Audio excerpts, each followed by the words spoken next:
You know, there's something about Vancouver, the way the ocean catches the light, the mountains hiding in the mist, and the energy of the city right next to pure wilderness. It all just feels alive.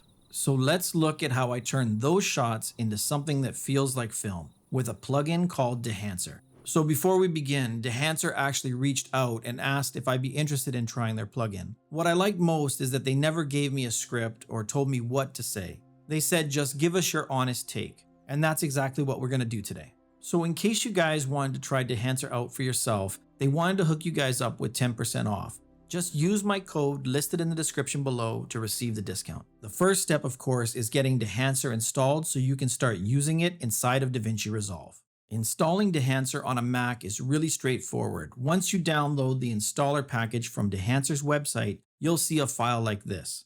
Double-click it and the installer will guide you through the steps. Just hit continue, agree to the license, choose your destination drive, and let it run.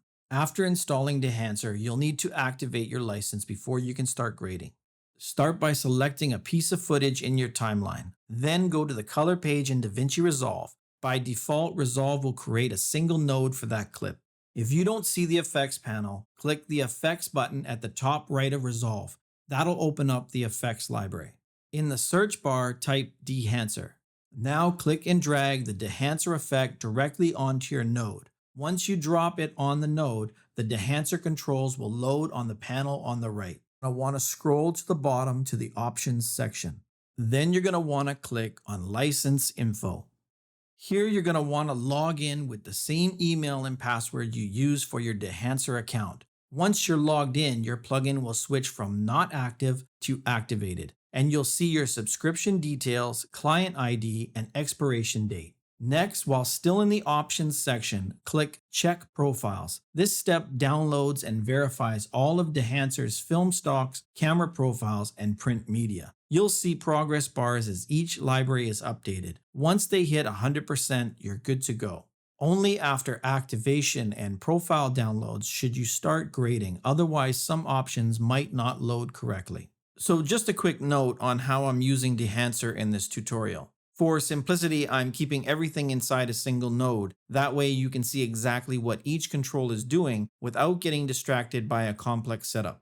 Before we start, I like to, while still in the options section, click Disable All Tools. This switches everything off so we're starting clean and can build the look step by step. Then head over to the monitor section and turn on clipping indication. This highlights any areas that are blown out to pure white or crushed into black, so you'll always know if you're losing detail as you go. With that set, we're ready to dive into Dehancer one panel at a time. The first place we're heading to is the Input tab. This is where you tell Dehancer what kind of footage you're working with. Think of it like setting the stage. If Dehancer doesn't know what's coming in, it can't give you the right film look coming out. At the very top, you'll see Source. If your clips are in log like Sony S-Log or Apple Log, set Source to Choose Camera. Then pick your camera, model, and format. That way Dehancer knows how to handle that flat log image before applying film emulation. But if your footage is already in Rec 709, just set the source to Rec 709. So the first slider is exposure compensation. This is just a quick way to nudge your image brighter or darker. Next is temperature compensation. Think of it like white balance in a camera. If your image feels too cold and blue, slide it warmer. If it looks too orange, slide it cooler. And then we have tint compensation. This will fix those tricky green or magenta casts for when your skin tones look a little green or your whites lean pink. A quick tint adjustment here gets you back to neutral. The key thing to remember is that these are technical corrections at the input stage. You're balancing the footage before the film emulation does its magic. Now let's look at the Defringe controls. You've probably seen this before, those purple or green outlines around high contrast edges, like tree branches against the sky. That's chromatic aberration. Dehancer has a simple fix. Just enable Defringe, then adjust the amount to control the strength and the radius to decide how far it reaches. The goal isn't to erase detail, it's to neutralize those colored fringes so they don't get exaggerated later by effects like halation or bloom. So if you notice distracting magenta or green edges in your footage, this is where you clean them up before moving on. So next, it's time for the fun part, choosing the film stock. This is where Dehancer really shows its character. You've got a long list of options here, classics like Kodak and Fuji stocks, along with plenty of others. Each one has its own personality. Some are softer and more pastel, others are punchier with more contrast. There is no wrong or right choice here. It's like picking the paint you want to work with. Right underneath, you'll see a push and pull. So to put this in context, pushing the film means to overdevelop it, and pulling it means to underdevelop it. So this section is all about setting the mood, picking your film stock and deciding how bold or subtle you want the look to be. Once you've picked your film stock and set the mood, the next step is the film developer. Think of this as the darkroom stage. This is where you will fine-tune how your film is processed. First up is Contrast Boost. This does exactly what it sounds like. Pull it back for a softer, flatter image, or push it up if you want your footage to really pop. Then we've got Gamma Correction. This controls your midtones. It lets you brighten or darken the middle of your image, and it does that without crushing your shadows or blowing out your highlights. Next is Color Separation. At lower values, colors blend together in a subtle, almost painterly way. At higher values, each channel feels more distinct. Reds are redder and blues are bluer, and everything stands apart. And finally, Color Boost. This works a lot like saturation, but it's a little bit smarter. It makes your image more vibrant without tipping over into that harsh digital look. Once your film stock is processed with the developer, the next step is film compression. This is where Dehancer helps your footage feel less digital and more organic. The first control is impact. This sets how strong the compression is overall. Higher values give you more of that smooth film-like roll-off, while lower values keep things punchier and more digital. Next is white point. This tells Dehancer where your brightest highlights should start rolling off. Pull it down for softer, more controlled whites, or leave it high and your highlights stay crisp and bright. Then we have tonal range. A wide range means the whole image, shadows, mids, and highlights, get gently compressed together. A narrow range keeps the effect focused just on the extremes. And finally, color density. This decides how much color richness is preserved inside the compression. Lower values can make the image feel a little faded or vintage, while higher values hold on to more saturation and punch. The next step is expand. Think of this as stretching your image onto the canvas. It's where you define your true black and true white points. The black point slider controls how deep your shadows go. The white point does the same thing, but on the other end. And then there's color mode. By default, it's set to normal, which adjusts brightness while still influencing color. But if you switch to Luma, the adjustment only affects luminance. The next stage is print, and this is where things really start to feel like film. At the top, you'll see print profile options. Each one has its own character. The first one is linear. It doesn't apply any print characteristics. The next one is Cineon Film Log, and it recreates the classic Cineon print space. And then we have Fujifilm 3513, which is Fuji's take on print stock. Next is Kodak 2383, the cinematic print stock that Hollywood has relied on for years. And finally, Kodak Endura Glossy Paper. Instead of simulating projection film, it gives a glossy photo-like finish that can work more for stylized looks. Once you've chosen a profile, you can refine it with the controls below. Target white, exposure, tonal contrast, color density, and saturation. You'll also notice analog range limiter. Leave this checked. It keeps your tones and colors within the natural limits of film, so nothing looks clipped or overly digital. After setting the print look, the next step is the color head. At the top, you'll find 3 color balance controls: yellow to blue, magenta to green, and cayenne to red. You can also gang them together so all the adjustments move in tandem. Below that are the tone sliders, shadows, midtones, and highlights. These give you a more targeted control. Next is preserve exposure. It helps balance out things so your adjustments don't push the overall image too bright or too dark. And finally, impact. It's your strength control. At 100%, you're getting the full effect of your changes. Pull it back if you just want a subtle wash of color.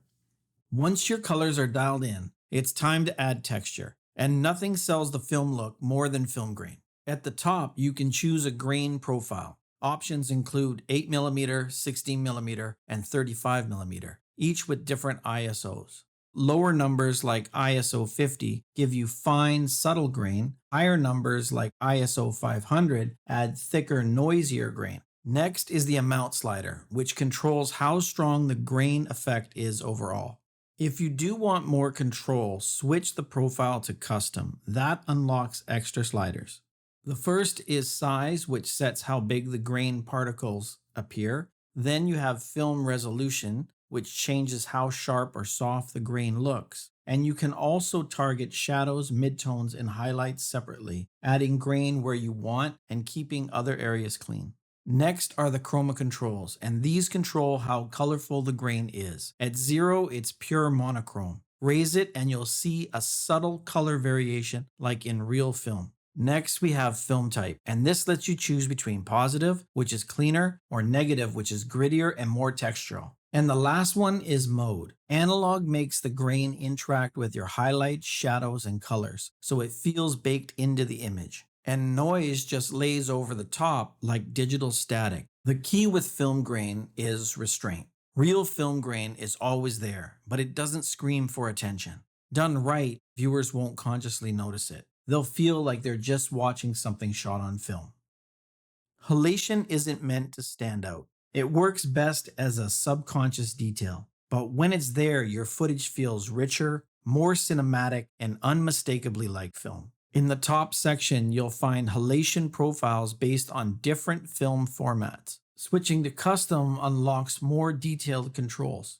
The first is the source limiter, which sets how bright something must be before halation appears. Next is the background gain, which controls how strong the glow is against the darker areas. And then we have smoothness, which softens or sharpens the halo edges. After that, you'll see local and global diffusion. This will adjust how tight or wide the glow spreads. Moving along, we have amplify, which boosts the overall strength. And finally, we have hue, blue compensation, and impact, which fine-tune the color and intensity. There is also a mask mode, which shows a black and white preview of exactly where halation is being applied. This is a great way to check if the glow is creeping into places you don't want. The key with bloom is balance. Too much and it looks like a filter. Just enough and your highlights get that dreamy cinematic glow. And just like with halation, you can pick a profile from 8mm up to 65mm. If you want to switch to custom, it will unlock more control. The first option in custom is highlights. This sets the brightness level where the bloom begins. Next is source limiter, which reins in how strong these sources glow. Details, which lets you keep more texture inside the bloom. And then there's diffusion, which softens or sharpens the edges of the glow. And next we have amplify, which increases the overall intensity. Save lights, which protects your brightest highlights so they don't blow out completely. Next is saturation, which decides how much color stays inside the bloom. And the last one is impact, letting you dial the effect back if it's too much. There is also a mask mode, which gives you a black and white preview showing you exactly where the bloom is being applied. It's a great way to fine-tune so you don't end up with glow in places that you shouldn't have it. Next is film damage. This is where you bring in the little imperfections, such as dust, hair, and scratches. At the top, you can pick a profile from 8mm up to 65mm. We also have the choice, again, to switch to custom, which unlocks full control. The first selection is dust, which lets you set how many specks appear, their size, and whether they're darker or lighter. Next is hairs, which simulates those vertical streaks. And finally, we come to scratches and vertical lines. Next, you'll find some global controls that cover opacity, frequency, and chromaticity, which decide how strong, how often, and how colorful the overall damage looks. And if you enable a mount jitter, the imperfections shift from frame to frame, making them feel more organic and less like a digital effect. If you've ever watched old reels, you've probably noticed that brightness, contrast, or even color shifts slightly from frame to frame. That's film breath. In Dehancer, you can start with a profile from 8mm all the way up to 65mm. Again, switching to custom will give you full control. The first selection in custom is period, which sets how often the variations happen.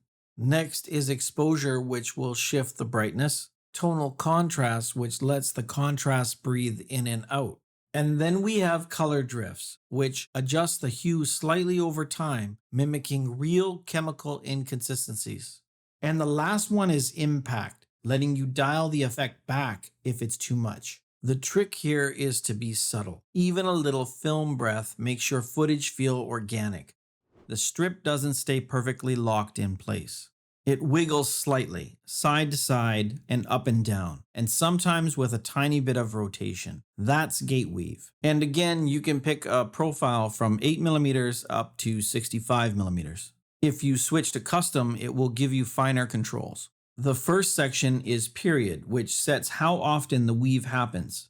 Next is translation X and Y, and this shifts the frame horizontally or vertically. And then we come to rotation, which tilts the frame slightly. And finally, impact, which controls the overall strength of the effect.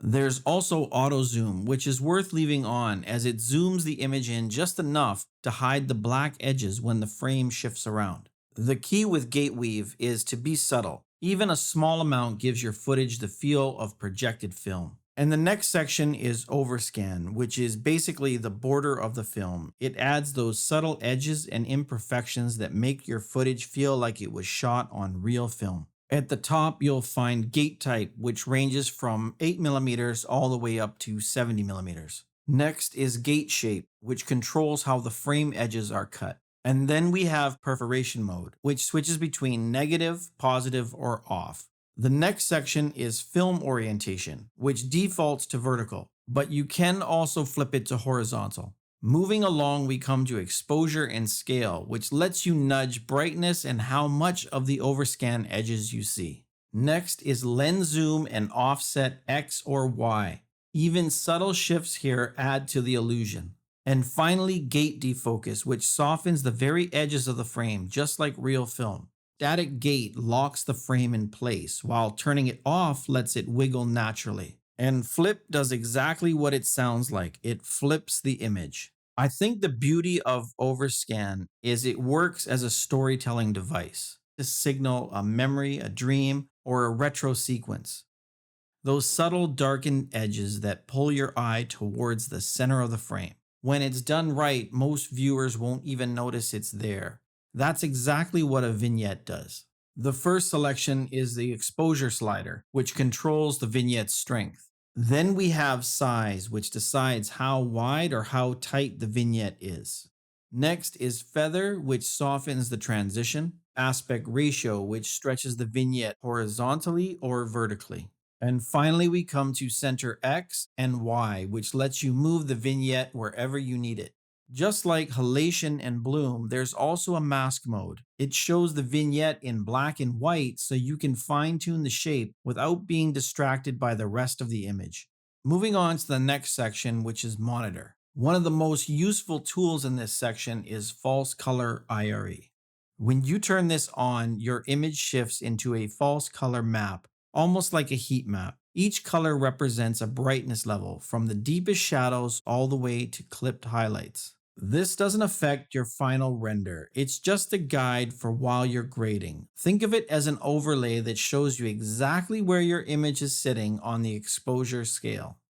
This is where Dehancer lets you take the look you've built and package it into a LUT you can use elsewhere.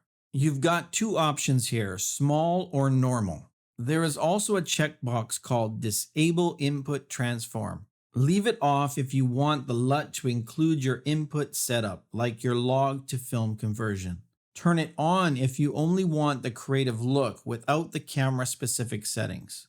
The LUT generator is powerful because it means you're not locked inside of Resolve. You can take your Dehancer look into other projects, other software, or even load it straight into a camera that supports LUTs. Before rendering your project, circle back to the options section we talked about at the very beginning. At the top, you'll see a quality selection. But when it's time for your final render, switch to high for maximum image quality.